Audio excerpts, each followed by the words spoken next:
Let's talk about something big. What if you could stash away an extra $10,000 this year? I know it sounds like a huge lift, but I promise you, it's not just some fantasy. It's completely doable. Today, we're going to break down the exact game plan to make it happen. So let's just dive right in. Okay, here it is. The big number, $10,000. When you just stare at it like that, it feels pretty intimidating, right? But here's the thing. That's not how we're going to look at it. The real secret here is to chop it up into something way, way less scary. And this is how we do it.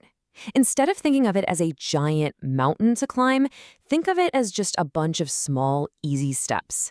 According to Bankrate, to hit that 10 grand, all you really need to do is put aside about $833 a month. Or if you break it down even more, that's just $192 a week. Heck, it's about $28 a day. Suddenly, that huge, scary number feels a lot more achievable, doesn't it? All right, now that our goal is broken down into bite-sized pieces, it's time to actually build our foundation. This first part is all about creating the perfect game plan for our big $10,000 challenge. Step one, and you knew this was coming, is getting a handle on your budget. Look, every single source agrees on this. You've got to have a plan.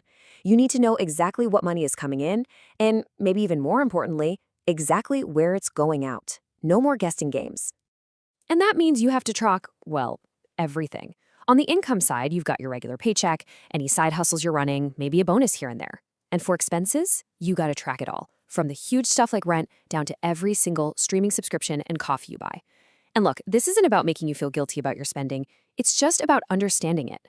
Okay, once you've got your numbers, Bankrate lays out these 3 simple but super powerful steps to basically put your savings on autopilot. First, just decide how often you're going to save. Daily, weekly, whatever works for you.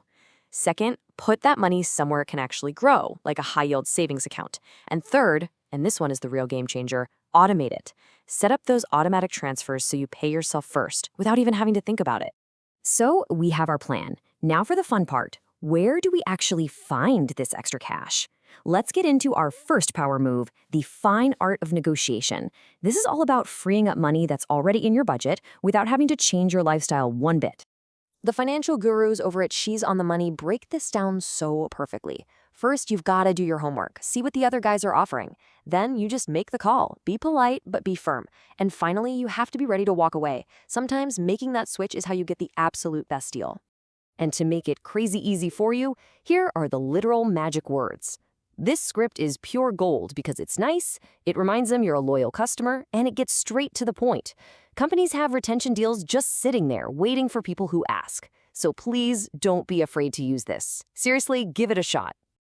And hey, don't just stop at your phone bill. You can use this exact same strategy for so many of your so-called fixed costs, your internet, your insurance, your gym membership. A few phone calls really could save you hundreds, maybe even thousands over the course of a year. All right, so after we've negotiated our big bills down, let's jump in to our second power move, everyday savings hacks. This is all about those small, daily choices that can add up to huge savings over time. Let's start with something we all do, lunch. It's just so easy to grab something while you're out, right? But as one article points out, the difference between that and meal prepping is it's stark. A little bit of planning on a Sunday can have a massive, massive payoff. How massive, you ask? How about $2,600 a year? That's what one estimate says you could save just by packing your own lunch. Think about that. That is over a quarter of our entire $10,000 goal right there. And here's another simple but brilliant little mind trick from Bankrate to help you fight off those impulse buys. It's called the 24-hour rule. If you see something you want online or in a store, just wait a day. You'd be amazed how often that feeling of, I have to have this right now, just kind of vanishes. So we've got the game plan, we've got the tactics. But you know what? None of it works without the final and honestly the most important piece of the whole puzzle, mastering the saver's mindset. This might just be the biggest shift you can make. As Lemonade user Money Matters says, you've got to change how you see things. A budget isn't about restriction. It's not a punishment. It's empowerment. It's you taking back control of your financial life. And, as Financial Hustler reminds us, this whole journey has to be sustainable. You're not a robot. You have to celebrate those wins along the way.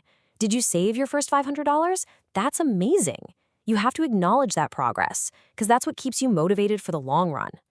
So it all really comes together with this mindset. Success is a mix of all these things. It's being consistent, because those small actions really do create huge results. It's celebrating your wins so you don't burn out. It's seeing this whole thing as you taking control of your future. And yeah, it's finding people to share the journey with. That makes it so much easier.